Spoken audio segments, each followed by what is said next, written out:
On ne comprend rien. Tout en train de prier au micro. On fait comment? Bien aimé dans le Seigneur. Il faut que le Seigneur nous aide. Aider l'enfant à faire du bien. Tu es en train de préparer une personne utile dans la société. Alléluia. Il ne faut pas qu'on prépare de délinquants. Et quand même les gens viennent à l'église, nous aidons les jeunes demain à devenir des hommes forts et puissants. Là où nous on n'arrive pas, que les jeunes arrivent. On ne peut pas avoir des jeunes qui sont faibles, non. Qui ne font que dormir, qui ne donnent que des explications. On ne comprend rien. Qui est plus que fatigué qu'un homme de 50 ans? Hein? Ils sont incapables d'acclamer Dieu. Eh bien, ils ne s'agenouillent même pas. Quand on dit adorons Dieu, ils ne peuvent pas s'agenouiller. Bien aimé dans les Seigneurs. C'est malheureux. Maintenant, à cet âge, tu es incapable de t'agenouiller pour le Seigneur. Tu le feras à quel âge? Alléluia. Amen. Que le Seigneur nous aide. L'homme s'est dirigé des limites lui-même. Il dit non Seigneur, je n'arrive pas. Ah, Moïse a dit que l'on cherche quelqu'un d'autre. Et c'est ça dans l'église du Seigneur aujourd'hui. Même dans nos familles. Hein. Les enfants sont là. On va l'envoyer. Non, papa, pas celui-là. L'autre ne veut pas partir. Comment ça? On vit dans quelle sorte de famille? Il y en a qui sont sacrifiés et les autres non. Et nous, on dit bonnement, nous sommes des parents. Bien aimés, aidons nos jeunes. Il est temps de les aider. Parce que tous ceux qui ont déplacé, les immigrés, ils étaient en haut et non en bas. Lisez bien la Bible.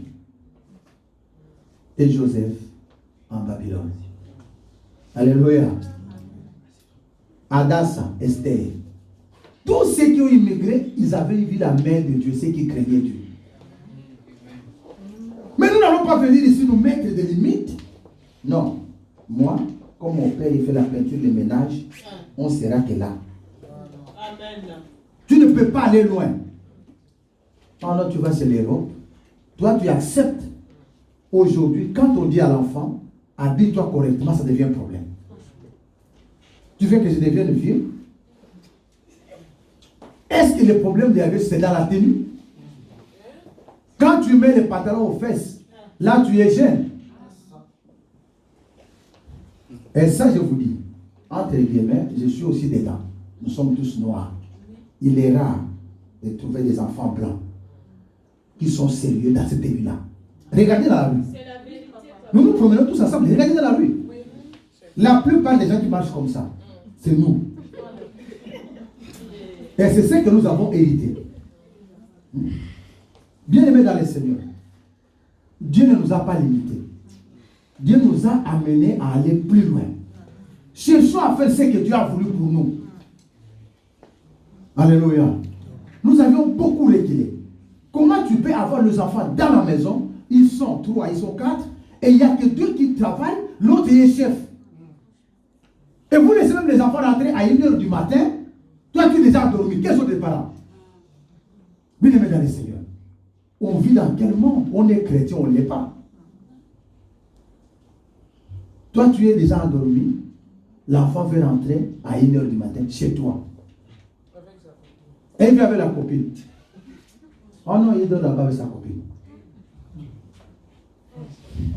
C'est de la malédiction, frère. Vous voyez, c'est que le parent, nous sommes en train de rendre compte service à ces enfants-là. Nous n'avons pas grandi comme ça, frère. Ce que nous, on ne nous a pas fait avec nos parents, ne le faisons pas pour nos enfants.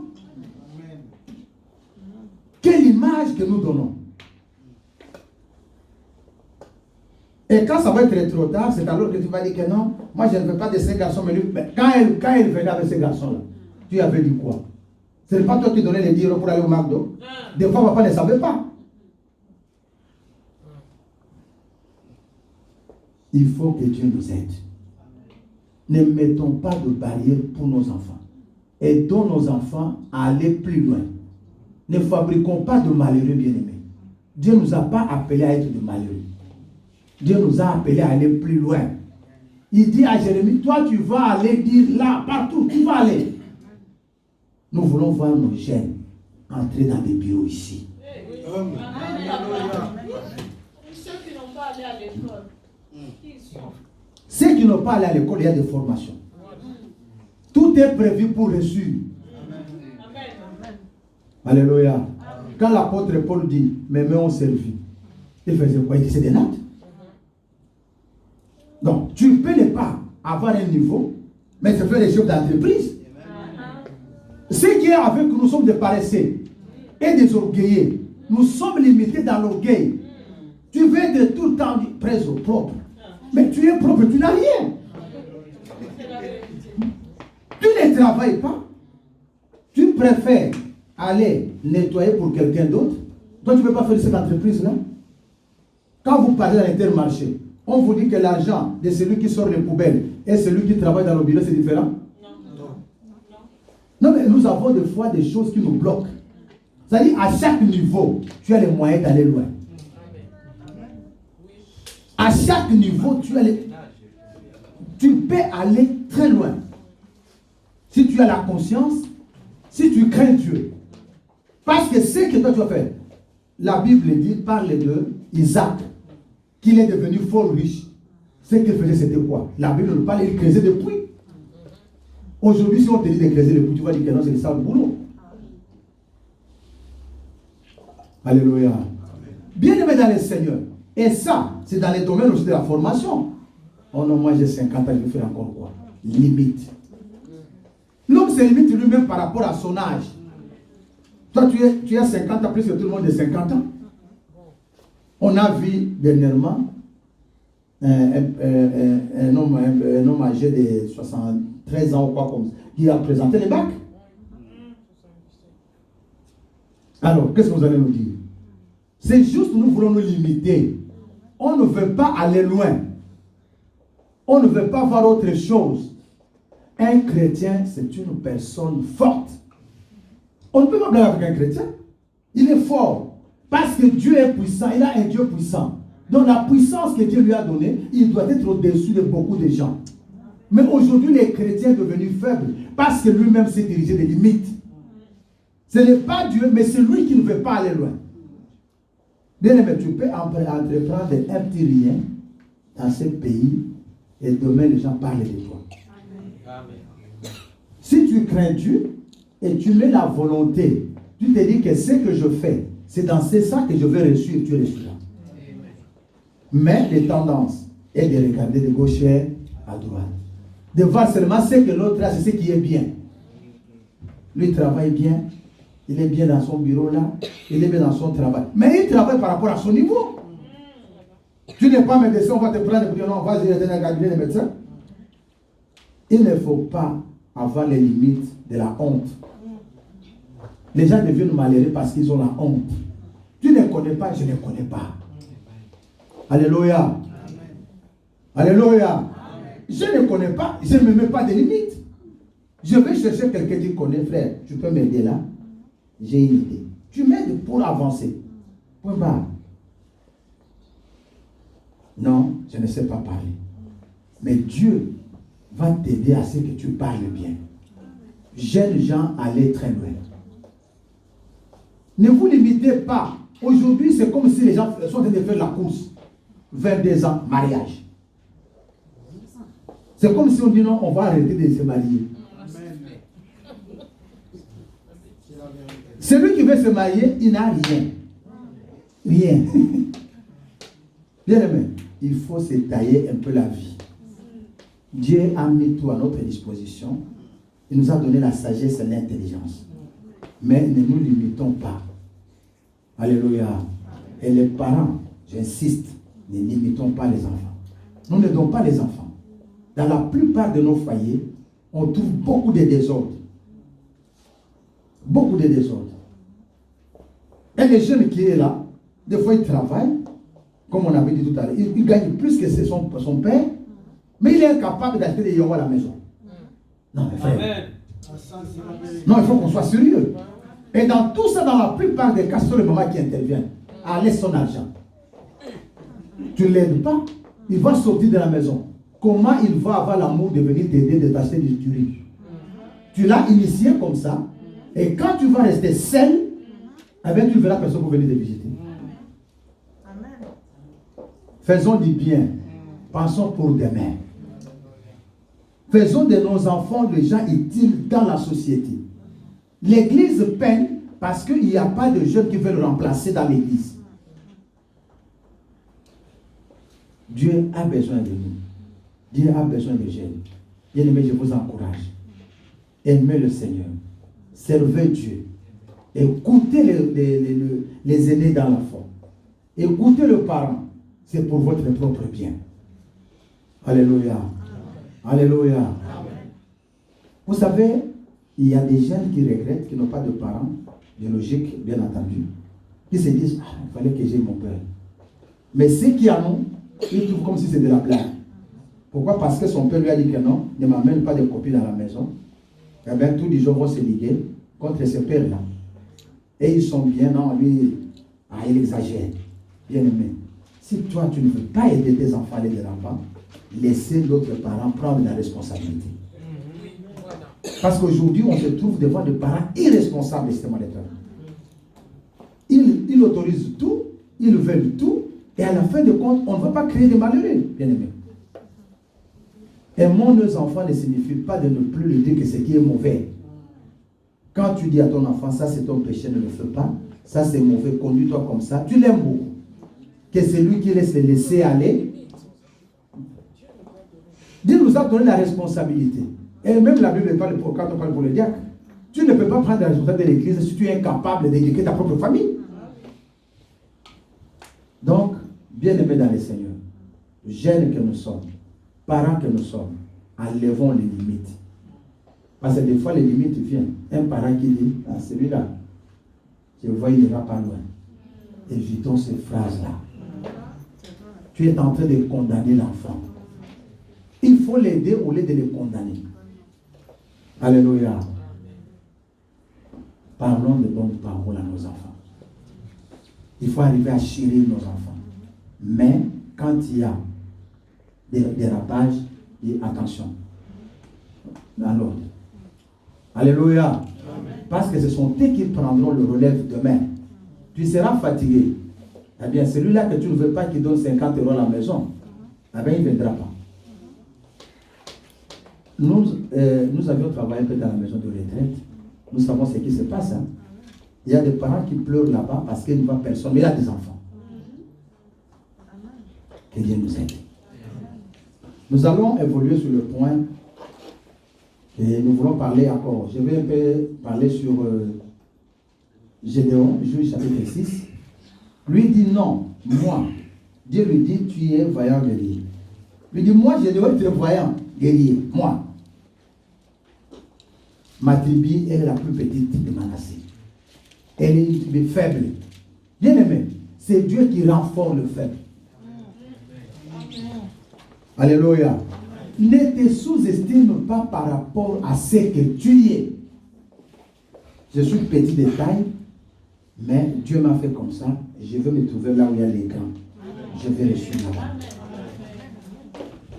Il ne faut pas toi-même tirer des barrières. Et surtout là, je veux parler des tribus pour parler de race. Et cette histoire nous colle au pot. Toi-même déjà, au lieu d'entrer dans un bureau, tu te limites déjà. Non, moi je suis noir, cette démarche ne va pas passer. Qui t'a dit que tu es noir, tu es comme tout noir? Non. Je suis noir, mais je suis chrétien. Amen. Je suis blanc, mais j'ai Jésus. Je suis jaune, mais j'ai Jésus. C'est-à-dire, dans l'univers de Dieu, de notre Père, il n'y a pas de limite de race, pas de tribu, pas de continent. Alléluia. Je vais aller parce que j'ai Dieu. Dieu m'appelle vaillant guerrier, personne ne peut me réduire. Amen, amen. Comment moi-même je vais me mettre des limites? Du moment où Dieu me dit que tu es grand, mais moi je vais dire que je suis petit. Beaucoup d'entre nous sont limités comme ça. Oh non, là, Ce sont les blancs qui partent, nous on ne peut pas y aller. Et là, des fois, quand je parle de ces choses, ça me dérange. Surtout quand je parle de mes jeunes, je vous aime beaucoup, nos enfants. Mais je me dis, comment expliquer? Nous, on est venus ici. On n'a pas étudié avec le blanc. Vous êtes nés dans les mêmes maternités. Vous étudiez avec ces gens-là. Et demain, tu vas les trouver au bureau, ils t'engagent. Et toi, tu es huissier, tu ne fais rien. Je ne sais pas si ça se passe dans votre tête. Je ne sais pas. Je vous dis, c'est Dieu qui connaît. On n'a pas eu cette grâce. On est venu avec des responsabilités. Mais des fois, on a même envie d'étudier jusqu'à présent. Vous arrivez, tu es né là. Demain, tu vas trouver à la préfecture la personne qui était avec toi au maternel. Mais toi, tu n'as rien. Pas même un brevet. Il y a des choses qui doivent nous révolter. C'est pourquoi j'insiste aux parents. Ce n'est pas compréhensif. On ne peut pas comprendre, même les oiseaux du ciel ne comprennent pas. Qu'est-ce qui nous colle au pot? Dieu nous a donné d'appel vaillant guerrier. Tu es déjà là. Tu dois réussir là. Quand tu t'agenouilles, prie. Dis que non, mes enfants, moi je n'ai pas arrivé. Mais on parlera de mes enfants. Parce que tu as un Dieu. Tu as un Dieu. Quand on parle dans l'hôpital, on trouve des médecins. Elle est là. Elle n'est pas noire comme toi. Elle n'est pas au CHI. Mais quand toi tu as les cerveaux, non, ici, on ne va pas te prendre. Qui ne va pas te prendre? Fais tes preuves. S'il faut faire la formation, fais la formation. Et il y a des choses que tu dois présenter pour convaincre. N'utilise pas les arguments de faible parce que je suis noir. Tu es noir, d'accord. Mais tu as quoi à la ferme? Pas de formation, pas de brevet, rien. On ne te prend pas, tu dis je suis noir. Non. Ça n'a rien à voir. Dieu appelle les vaillants, les gens brillants, les gens forts. Gédéon, avant que Dieu le trouve, il n'était pas paresseux. Il était en train de battre les formats. Alléluia. Dieu, ce n'est pas un Dieu de paresseux. Il ne va pas vous laisser vous promener toute la journée ici. Et après, vous dites non, je vais me trouver au bureau. Non. Travail. Dieu est parti les chercher là, en train de battre les formats. Et là, je vais régler une chose avec Jérémie de l'offrande. Il dit à Dieu, reste. Quand il va lui amener un peu, Dieu dit, celui-là, je ne le prends pas. Dieu est exigeant avec l'offrande. On en parlera dans ce thème. Il dit, va chercher celui de ton père. Les gros. Alléluia. Bien aimé, il faut que Dieu nous aide. Hein? Si nous appliquons la parole de Dieu, sur tous les plans, nous allons le suivre. Tout est dans la parole du Seigneur. Dieu nous a tout donné. Sauf que nous ne voulons pas avancer. J'ai dit, non, je ne peux pas. Je suis né de Manassé. Et bien là, ça ne peut pas sortir quelque chose de bon. Non, moi, je viens de la RDC. Je viens du Gabon. Vous savez, il n'y a rien. Qui t'a dit il n'y a rien? Tu seras les débits. Alléluia. Alléluia. Voilà. Les autres. Vous savez, les autres, là je vous épargne de la lecture. Daniel. Pourquoi il est brillant? Il est intelligent, étranger. Mais, qu'est-ce qui arrive? Il y a les complots. Vous allez lire ça. Les gens vont se dire que non. Comment on va limiter cet homme? Pour qu'il ne progresse pas, pour qu'il ne soit pas gouverneur, il y a des gens qui sont en train de calculer. Vous savez, je vous dis bien, prions le Seigneur et marchons dans la crainte de Dieu. Là où tu es dans ta maison, ou dans ta jeunesse, où là tu as quitté, tu es venu ici faire les études. Mais il y a des gens qui calculent pour toi, qui ne finissent pas les études, ou soit quand ils viendraient, même ces études, ces diplômes restent seulement à la maison. Amen. Mais si toi tu n'es pas en train de calculer, de voir avec Dieu, eh bien, tu auras des diplômes et des diplômes, mais à la fin des comptes, rien. Alléluia. Regardez Daniel. Il n'a rien demandé. Il prie son Dieu. Parce qu'il dit, c'est que Jésus, c'est Dieu. Mais, ils vont dire, mais cet homme-là, il est intelligent. Avec son groupe, ils ont interprété tout. Non, il va aller très loin. Il faut l'empêcher. Maintenant, pour l'empêcher, qu'est-ce qu'on va faire? Il faut les limites que Daniel va tomber dans ces trous-là. Il faut que les rois acceptent de faire un décret que les gens vont adorer les statues et que personne ne priera le vrai Dieu. Vous comprenez? Il y a beaucoup qui te calculent. Toi, tu dors, tu ronfles. Il y a des gens qui font des calculs. Mais pour que ces calculs ne ressuscitent pas, pour que ces limites ne soient pas érigées, marche dans la sanctification, aie confiance à Dieu, prie au Seigneur. Lui qui a dit, vous vous tairez, moi l'Éternel, Dieu ne combattrai pour vous. Parce que le temps que toi tu ne vas pas, lui, il est au contrôle. Regardez, Daniel ne savait pas ce qui s'est passé. Et ils sont allés de faire le compte. Ils ont tout fabriqué. Les décrets sortent. Mais Daniel n'a pas abandonné. Ça, c'est autre chose. Bien aimé dans le Seigneur, même si les limites sont déjà là, il ne faut pas abandonner. Surtout n'abandonnez pas. Bien aimé, si tu es avec Dieu, même si la situation, elle est terrible, David pouvait dire, j'étais jeune, j'ai vieilli, j'ai grandi. Je n'ai jamais vu injuste abandonné. Ni sans descendance m'a dit à un père.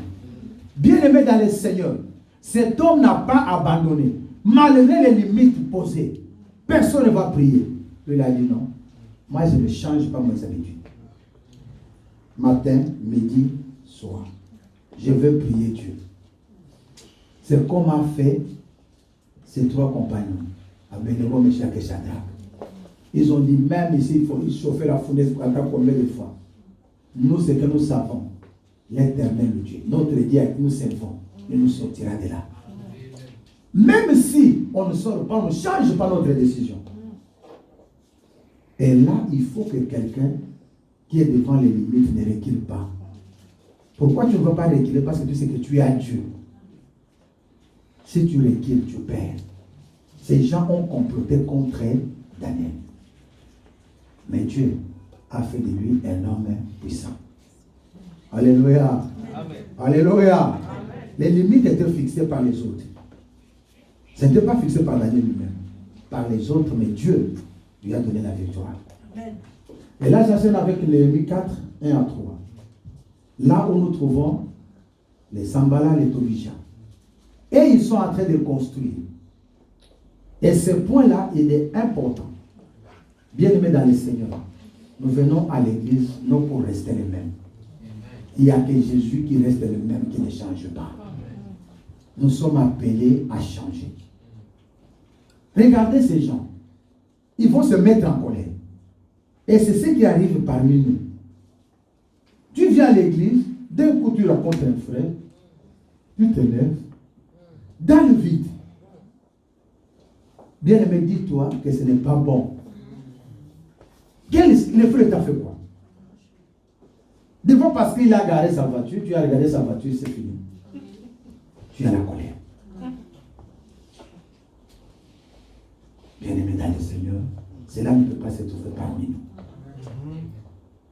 C'est vraiment quelque chose qu'on ne peut pas trouver dans l'église. Regardez ces gens. Néhémie, ils sont en train de bâtir la muraille. Ils n'ont rien à voir avec eux.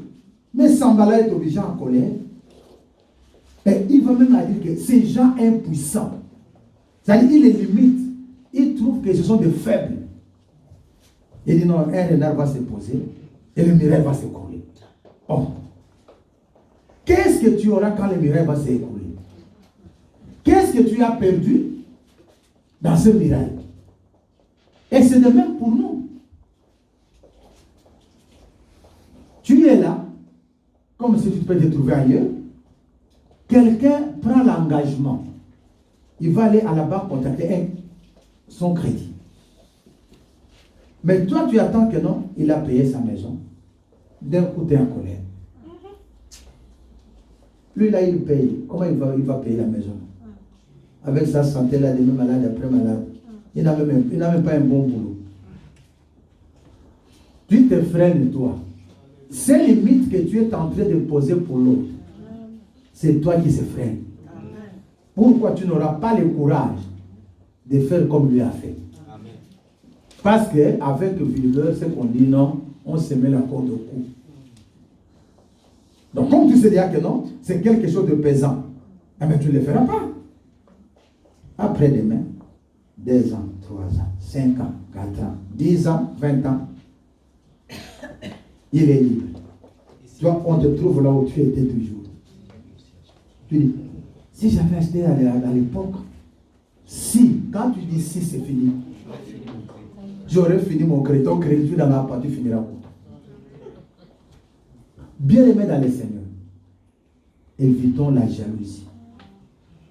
Il y a trop des hypocrites dans l'église.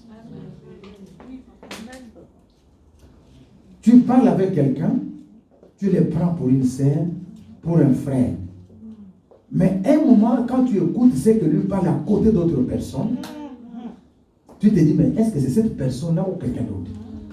Tout simplement, la jalousie. Comment lui doit habiter à Marseille? Mais est-ce que lui t'a interdit d'habiter à Marseille?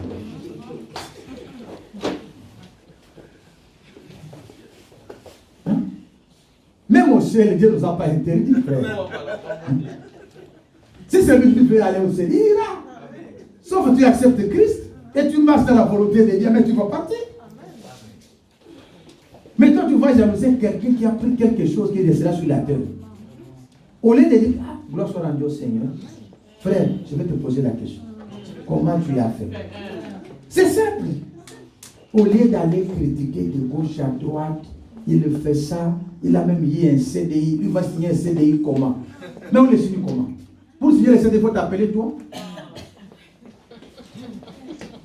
Non, mais il y a des choses, quand on attend les gens, le frère et sœur parler des choses, tu te dis, on est tellement aimé que même le païen n'arrive pas à ce niveau-là.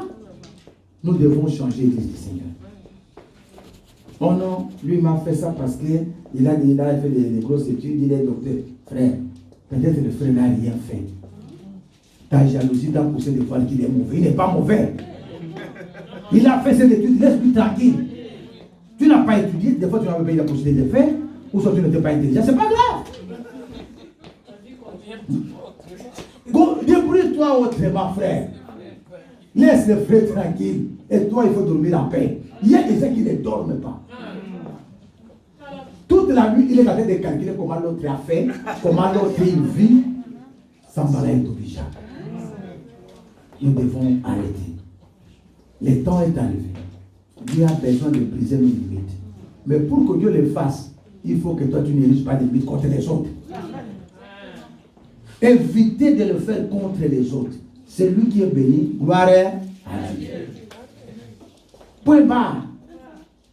Parce que quelqu'un qui a quelque chose, il est frère. Eh bien, tu arriveras, tu seras à l'abri. Amen.